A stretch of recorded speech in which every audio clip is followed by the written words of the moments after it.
subscribe, and, like the video. Says the planned release of Israeli hostages due on Saturday has been postponed until further notice. Let's cross to Jerusalem. Our Middle East correspondent, Alistair Bunkle, joins us now. This feels like it's the biggest setback so far since the ceasefire agreement started taking place, Ali, 22 days ago. Yeah, very much so. There have been road bumps along the way that tend to have been smoothed out and sorted out by the mediators, but this definitely does seem to be the biggest threat to derail the ceasefire so far. It comes from a statement from a Hamas spokesman. Quite a lot to sort of unpack in this because it is very significant. Now, they say... Yes, Dr. Felipe, I am familiar. I know that the Eric Adams charges have been dropped. I know. He's a free man, okay? They claim that over the last 3 weeks, during the ceasefire, there have been repeated violations by Israel, including delaying the return of the displaced to the northern Gaza Strip. Now, that did happen, but it happened because Israel was angry at chaotic and dangerous scenes surrounding the release of 2 Israeli hostages, Arbel Yehud and Gadi Moses, when they were surrounded by hundreds, possibly thousands of Palestinians at the moment of their release. Israel was angry by that, and they delayed the withdrawal of their forces from part of the Netzrim corridor, which in turn delayed Gazans being allowed to go north. But it did resolve itself, and Gazans can now pass from south to north of Gaza. They also say they accuse Israel of targeting Gazans with shelling and gunfire. Again, this has happened, but Israel says that it has been at times when their soldiers who remain in the Gaza Strip have felt under threat from Gazans approaching them or coming near them, and they've either fired in the air or fired at them. So there have been a couple of examples of that, but Israel defends itself in that way. And Hamas also say there's been a failure to bring in relief supplies in all their forms as agreed upon. Now, I need to go and check the figures on this. I know, speaking to a very senior World Food Programme executive here a number of days ago and he had been in and out of Gaza quite regularly over the last week or two, about how the humanitarian situation is. And I think we've heard similar as well from a British official who's now senior at the United Nations, Tom Fletcher, who's currently in Gaza, saying that the risk of famine has been averted. Hundreds of trucks are getting into Gaza. Many more. Oh, so what are they complaining about? The nice impression I was take. getting is that actually humanitarian aid is getting in. Why don't you say if it's sufficient humanitarian aid, or more importantly than sufficient humanitarian aid, the pre-established number? Interesting. In the kind of volumes that is now needed. So that would seem to undermine the Hamas claim. This stuff is so incredibly frustrating. And it is truly wild that after 16 months have passed, the media hasn't stopped doing this even a little bit. Like they routinely just take the Israeli position and repeat it. No critical thinking whatsoever. No, like, hey, let me just explain what's actually going on. They rarely ever even factor in Western NGOs and their assessment, as long as it undermines the Israeli position. The New York Times is definitely the worst offender on this. Like, I truly don't know if there is a Western outlet that is as bad as the New York Times. Like, I think, especially given its position as like the objective arbiter of the truth, quote unquote, right? The New York Times, I think, plays a much worse role overall. Plays a much worse role than Fox News does. Even it's really, really bad. It's like New York Post level, but it's not an expectation for the New York Times to behave like the New York Post. That's what makes it so much worse. It is genuinely frustrating because it's not even that it's like, oh, they have a pro-Israeli bias or whatever. It's just objectively untrue. Like, they are doing a disservice. They are doing a genuine disservice to the truth. Even Times of Israel agrees with you. What is going on, man? The Times of Israel is not an anti-Zionist newspaper, okay? This isn't even Haaretz, which is at least like a liberal Zionist newspaper, okay? The Times of Israel is just straight up an Israeli newspaper that is pro-Israel. If you've been in here for the past 15, 60 months, you've seen me constantly rely on Israeli reporting because there is no additional reason for the Times of Israel or Ynet or especially Channel 14 to try and shelter the Israeli public from the truth, because the Israeli public already has a certain position on the matter. In America, however, the New York Times does a disservice to the truth, because they know that if they were to actually say the truth, downplays Israeli post-October 7 losses. Hamas role in the war data study says, research by Yale professor says newspaper minimizes Palestinian violence following Hamas' attack on Israel, leaving readers with distorted view of the conflict. Yeah, no, I think they're saying like it is defending Israel too much, as in it's not showing the losses that Israel incurred. Yeah. No. It is saying that the New York Times is doing such pro-Israel propaganda. The coverage fit into a specific narrative, the study said. The narrative said that Hamas carried out a brutal assault on Israelis, mostly civilians, but after that attack, Israel was the sole aggressor and bore few costs from the war, aside from declining international support. Yeah, they're saying that Hamas's attacks against the Israeli troops in Gaza have rarely been covered by the New York Times. The coverage following the Hamas attack instead focused on Palestinian suffering, portraying Palestinians as passive victims whose suffering grows daily.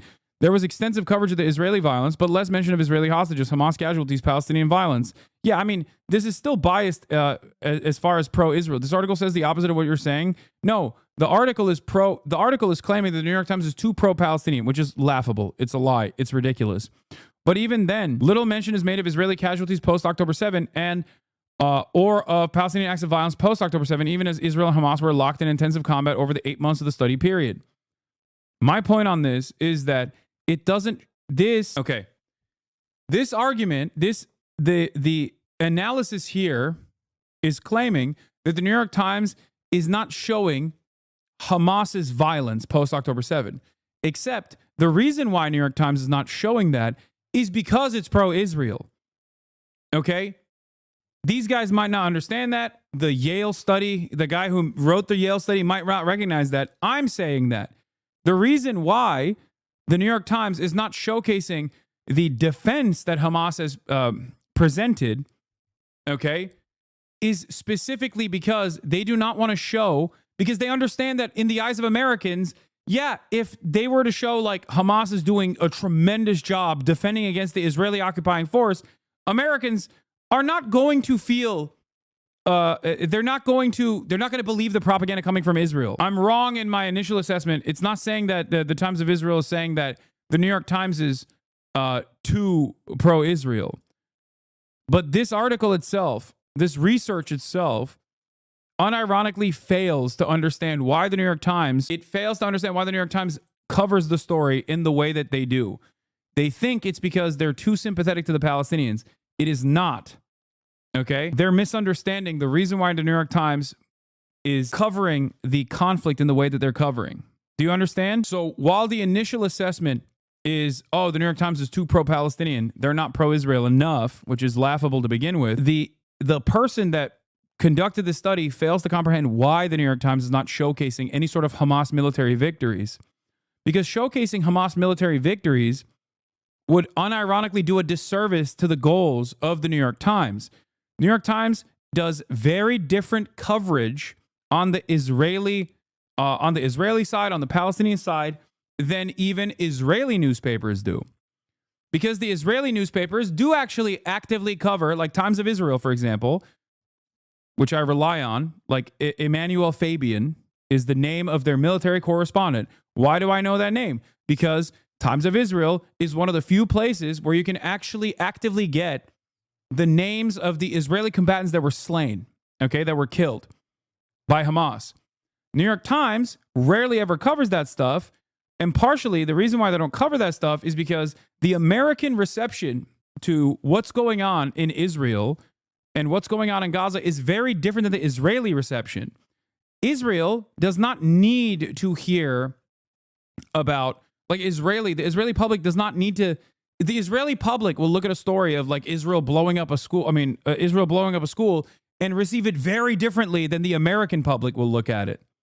Okay? You can actually showcase all of the military, all of the things that the Israeli military is doing in Israel, and they'll basically look at it and go, great, that's awesome. Also, you are tasked with showcasing the penalties that the Israeli military is incurring in Israel, and that will drum up more support for the war because Israelis look at that and go, "Oh, they're killing our brave soldiers. We want to do more war." But if you do that in the Western world, it comes across as a military conflict that is far too deadly for one side, that is even causing penalties for the side that is like supposed to be our allies. That's what I'm trying to explain. Something that Israelis would actually look at and get angry about, or look at and cheer on, is not going to be received in the same way in the Western world. The New York Times editorial staff understand this reality, which is precisely the reason why they do the coverage that they do. Yes, if the New York Times shows Hamas mounting a competent defense, then it undercuts the idea of Israel being a superior, competent military force and a powerful U.S. ally that is, fighting this righteous war. Okay? The New York Times would make the IDF look bad if they show that their soldiers can't stop standing in front of windows like the incompetent sitting ducks after a year of sniper videos of being dominated by the Hamas sniper rifles. Israeli government delays decision on state inquiry into October 7. Americans don't have the same, they're not primed in the same way that the Israeli public is. They don't have the same appetite. To them, they're like, why is this foreign country using all of our money to go fight this war against children? Clearly, considering that the overwhelming majority opinion of the public, including the Republican Party even, was a ceasefire, was to immediately implement a ceasefire. That was not the majority position in Israel. Think about that. In spite of the fact that the families, the immediate family members, were consistently protesting to get a ceasefire. That's why I've stressed the importance of how Western publishers take a very different stance when they are doing pro-Israeli coverage than Israeli publishers do. Ironic, though, that this guy thinks that the New York Times was far too pro-Palestinian and not pro-Israel enough. Yeah. Not realizing that, yes, this Almandalorian is correct. It also portrays Hamas as more than a terror org that only kills innocent civilians, but actually a legitimate resistance group that is causing thousands of casualties to the Israeli military. Exactly. If the New York Times was consistently showcasing all of the Hamas military victories side by side, as like they were also showcasing Israeli military victories in the form of like burned out mosques and hospitals, then people would inevitably go, okay, well, these guys are the brave warriors defending Palestine. Okay, I'm sure that the average American would not turn around and say the Shahada and decide to carry the Hamas banner. But obviously, slowly but surely, they'd be like, okay, well, these guys are actually fighting. It's even different than Vietnam, because the Viet Cong were killing American soldiers. Hamas is killing Israeli soldiers. To the Americans, they are, at best, indifferent. They don't care. These aren't Americans. They just see it as an endless money suck. We're insulated and primed for American imperialism, not another country whose imperialism we're funding. That degree of removal allows for Americans to change their level of support. I mean, think about it with Ukraine. Ukrainians, regardless of the American State Department goals in Ukraine, Ukrainians are fighting an honorable fight. They are trying to rid their borders of an invading army. Okay? And even then, think about the American appetite for funding the Ukrainian military defense. Think about that. There is very little remaining at this point. Okay?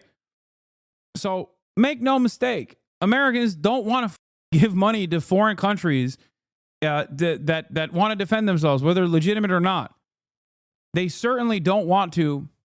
They certainly do not want to give money to another country that is dominating women and children for the most part. Saturday in Gaza and the latest release of Israeli hostages. The three men looked gaunt and unhealthy, spurring criticism from the Israeli government of their treatment and driving greater urgency from hostage families for their captive loved ones to be released without delay. But delay is exactly what Hamas is now promising, saying next weekend's round of releases will be postponed. Hamas blames what it calls Israeli violations of the ceasefire, delaying Palestinians' return north, failures in facilitating humanitarian aid, and targeting Palestinians with airstrikes and gunfire. Yesterday, Israeli troops shot dead 3 Palestinians among a group that approached the Israeli-declared buffer zone in the north of the Strip. Israel's defense minister has called Hamas's statement a violation of the ceasefire deal, instructing the military to prepare at the highest level of readiness inside Gaza and to defend surrounding Israeli communities. Even before Hamas's announcement, Israel's prime minister was harangued in parliament by opposition members accusing him of risking the return of the hostages. He accused them of wanting to capitulate and talked up President Trump's surprise vision for Gaza's future, announced during his White House visit last week. The historic meeting with President Trump was the most important, the friendliest and the most significant I've ever had with an American president. And I believe that there was not a more significant meeting with any other Prime Minister of Israel. We'll build beautiful communities for the 1.9 million people. President Trump, meanwhile, doubling down on his plan and more. No equivocation this time. Palestinians would be displaced to Egypt and Jordan permanently. Think of it as a real estate development for the future. It would be a beautiful piece of land. Would the Palestinians have the right to return? Spent. No, they wouldn't, because they're going to have much better housing, much better. In other words, I'm talking about building a permanent place for them, because if they have to return now, it'll be years before you could ever. It's not habitable. That may be an apt description of Jabalia in northern Gaza, but one that doesn't account for the determination of its people to come back here and not to leave again. مستحيل هذا الكلام مستحيل. This is impossible, impossible. No one would be willing to leave their homeland and emigrate. It is impossible. We die in our land and will not leave. My response, I will remain in this country and on this land. If I die, I will die here and not leave Jabalia. I will not leave Jabalia camp.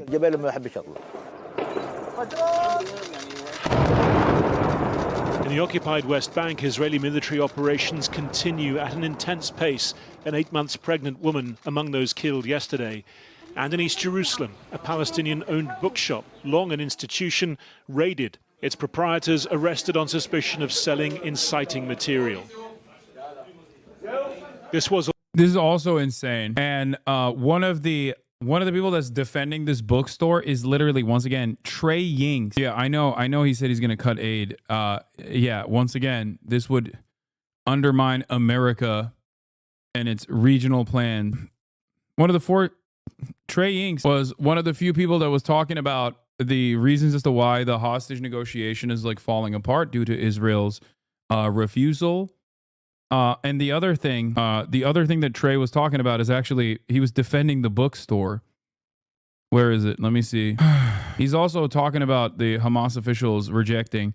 As we reported the past week, Hamas officials publicly and privately rejected the Trump administration plan to take over Gaza. Hamas has dozens of living hostages still in captivity. The hostages are the only significant leverage they have left. Hamas is listening. Israeli and American officials say once the hostages are home, all Palestinians will be forced out of Gaza to neighboring countries. Important context when you see Hamas announcement postponing the hostage release for Saturday. Israeli police raided a well-known bookstore in the American Colony Hotel in Jerusalem, arresting one of the owners and his nephew on suspicion of selling books containing incitement. The police posted a photo of a children's coloring book to support their claim. I've been to this bookstore numerous times, a very peaceful place that represents how Israelis and Palestinians can live side by side and exchange ideas. I noticed that the Israelis were always welcome when shopping there. It's bizarre that such a store would be targeted. It's not bizarre. I've never walked into a bookstore around the world and agree with every piece of content or literature. That's not what bookstores are supposed to be. Research shows that when books are banned, they tend to increase in sales. I mean, it's like still a very American attitude but again, Israeli spokesperson tells me the bookstore owners Mahmoud and Ahmad Muna will be charged, among other things, for this book on the left, allegedly containing inciting content. On the right, Netanyahu displaying the same content from the river to the sea. Yeah. I've been going to this bookshop on Salahuddin Street in East Jerusalem for decades. Unbelievable effort to stop free expression of national pride among Palestinians. Not necessarily that unbelievable if we're being real. It's very believable that Israel would do this. Yeah, I can't believe that victims of a colonial apartheid have books in it that say is bad and apartheid is wrong. This is inciting fear and anger. It's always going to be a critical period, halfway through the first phase of the ceasefire. Now Egyptian mediators quoted as saying the entire deal is at risk. Talks for phase 2 postponed, with Hamas blaming both Israel and a US president who wants to empty Gaza and whose guarantees no longer apply. Well, with me now is Hasan Zomlot, the Palestinian ambassador to the UK. How close is the ceasefire to breaking down, do you think? It's very wobbly, and the last few days have seen Netanyahu saying publicly that he does not want to go to phase 2. He does not want to end the war. He wants to extend phase 1, already frustrating the mediator, and it is clear-cut. Netanyahu, the Israeli government, does not want to end their genocidal aggression on Gaza, and therefore they have killed 100 Palestinians in Gaza since the ceasefire agreement and implementation. They have killed dozens in the West Bank, displaced 35,000 as per the United Nations from Tulkarem and Jenin in the West Bank. They have detained more than 580 Palestinians in the West Bank, despite the fact that they had to release few hundreds. So the situation is very clear. Netanyahu wants to find any pretext to actually not go ahead with the ceasefire agreement as it is. So do you think Hamas has done the right thing by announcing this delay? What we need to make sure is that Hamas and all parties involved will implement the ceasefire. Breaking this agreement is a non-option. We have got to continue on this path. So do you say to them tonight they should go ahead and release those hostages on Saturday? The agreement must be fulfilled and implemented as is, and we call on the mediator to do so immediately and to make sure they lean on Netanyahu, because he is unhinged and his main calculations is internal. It's very obvious. He wants to go back to his coalition, saying that he did not honor these agreements. It's looking more clear now, since we last spoke, that Donald Trump's plan to take over Gaza and not give the Palestinians the right to return, he now says, is making things worse. Let's not comment on what Mr. Trump says every day, and then next day he backtracks and the White House comes with. But Hamas is blaming it. What matters? They're saying he's undermined the American guarantee. The real stuff is here. What matters is that Palestine is not a real estate deal. Gaza is not for sale. Gaza should and will be rebuilt. We have all the plans for that. People must be allowed to return to their homes and stay on their land. Gaza should be united with the West Bank. An international plan that is already on its way for establishing a state of Palestine is there, and we will call on President Trump soon to help us be part of that peace, that lasting, comprehensive peace. This zigzagging will not help anybody. And let's not be distracted, Krishnan, because much of this about the mass expulsion of the Palestinians, immoral, illegal, it's impractical. It's impractical. Much of this is also distraction, because in effect, while they are talking about that real estate deal, the continues. It continues in Gaza. It continues in the West Bank. We want to make sure that the mass killing and destruction stops, the agreement upheld, and we move swiftly to rebuilding Gaza, uniting Gaza with the West Bank, stopping the monstrous settlement expansion in the West Bank, bring back life to a final resolution of the conflict, bring this international momentum with us. And you've heard from Saudi Arabia, from the rest of the international community, there will be an international conference in the UN in a few months' time to actually, once and for all, implement the two-state solution. We will call on President Trump to be part of that international momentum towards genuine peace, not real estate deals. So given what is going on in the West Bank, even now, why are there reports now that the Palestinian Authority is thinking of changing its payment system to, well, what was called the martyrs' payments? Now, the Americans used to object to it. Israel objects to it. What's going on there? There's no martyrs' payment. There are payment for the families of those victims of the Israeli occupation. Israel kills without any accountability. We have children, we have mothers, we have families that we have to take care of.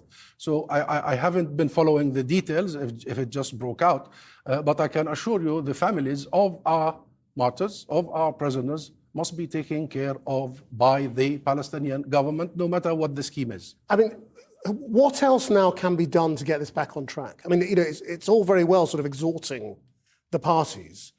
Does anybody actually have the influence or the authority now to bring them back from the brink? Of course, if we have leadership and statesmanship, if we really know where the heart of the matter is and the root cause of all this is, it is absolutely clear in the last 2 weeks when President Trump said that he wants to inflict forced displacement of Gaza, and build something for the world to come and live in. The entire Israeli class did not oppose. Not just Netanyahu, all the way to the very far left parties of Israel, the opposition. There is some sort of a consensus in the Israeli public now and the political system whereby they only see one people living in the historic land. Recently saw a video that painted you as an anti-America and a terror supporter. Was curious if you ever addressed this or if you care to share your opinion. Thanks. Yes. Great question. These two things are at odds with one another. If someone is anti-America, they probably aren't a terror supporter, especially considering that the United States of America is responsible for a metric ton more of terror than any kind of militancy, with some exception. Think, who's a bigger in the situation? The Israeli apartheid regime doing it, or people who are fighting back against that? Just because someone says that I am a supporter, maybe that reveals more of their own morality than mine. Land of Palestine. They don't see us. They have no place for us. So the idea of ethnic cleansing, the idea of erasure now has almost the majority supporting and Israel. book seizures. And why I'm saying this? I'm saying this from here we move to make sure that if we believe in sharing, if we believe in international consensus, if we believe in the two-state solution, this is a time for action. London must take action, including the immediate recognition of the state of Palestine, the imposition of sanctions on the settlers, the settler organizations, and the state that sponsors these settlements, the full arms embargo, not half arms embargo. No half commitments is required, and help us. Help the state of Palestine, help the government of Palestine, help. You know, in this country. Oh God, Mark Levin interviewed this demon. Ay. All right, let's move on from this. I can't do this anymore. All right, we're gonna move on. We're gonna talk about China a little bit because Beijing has engaged in retaliatory tariffs against Donald Trump. Okay, interesting predicament, especially considering that the Trump tariffs and also all of the stuff that they're doing internally, like undermining and crippling the funding of the National Institute of Health and the way that the NIH actually funds colleges, is directly hurting America. U.S. aid, undermining U.S. aid is beneficial for China and Chinese global power.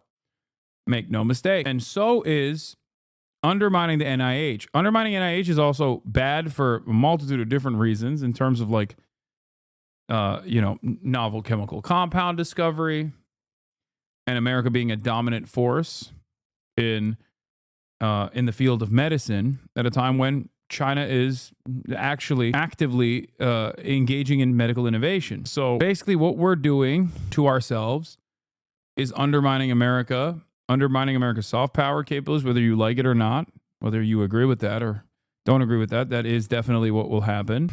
Here it is. China has added extra tariffs on a range of American imports. Coal and liquefied natural gas will be levied with an additional 15% tax. Crude oil, farming equipment, and some vehicles, 10%. The move is Beijing's response to the Trump administration's added 10% tariff imposed on all Chinese imports to the U.S. at the start of February. Trade and tariff wars have no winners. What is needed? Yeah, I mean, it's interesting because every YouTuber for the past decade has been talking about how China is going to collapse tomorrow. China is going to collapse any day now. Now, writing videos like that might get you the easiest 1 to 2 million views of your life because there's a lot of people that want to hear that. Unfortunately for those people, that's not the reality. It doesn't correspond to what's actually happening. Hey, Charlana Zard, thank you for the raid. Hope you had a good stream. For all the raiders, you came in just in time for me to talk about the American collapse and the Chinese century of prosperity. China is on pace to become the most powerful country on others in like 50 years. We may be cooked. First of all, I don't think it's 50 years. And secondly, I don't know how we get cooked in that process. But Donald Trump is accelerating that, is what I mean. Donald Trump is accelerating Chinese prosperity. And this is one of these initiatives. Needed are not more tariffs, but dialogue. We urge the U.S. to correct its action and stop weaponizing trade issues. China is also hitting back by filing a lawsuit against the U.S. at the World Trade Organization, sanctioning 2 U.S. firms, tightening control over the export of rare earth minerals to the U.S., and launching an antitrust investigation into tech giant Google. China's first move in Donald Trump's continuing trade war against it is relatively restrained, affecting less than 10% of its annual U.S. imports. But it does carry a warning for Washington. Beijing doesn't want an extended trade war, but it is ready for one and can now cause more damage to the U.S. economy than it did during Trump's first term. China really learned the lesson from the first Trump administration. It's not wise, to immediately take a dramatic measure against Trump, because at the end of the day, we know for sure Trump is a very transactional. Trump wants to decrease Washington's trade deficit with China, which hit a record $295 billion last year. He says the added tariffs are also punishment for not doing enough to stem the tide of the illegal drug fentanyl to the U.S., something Chinese officials deny.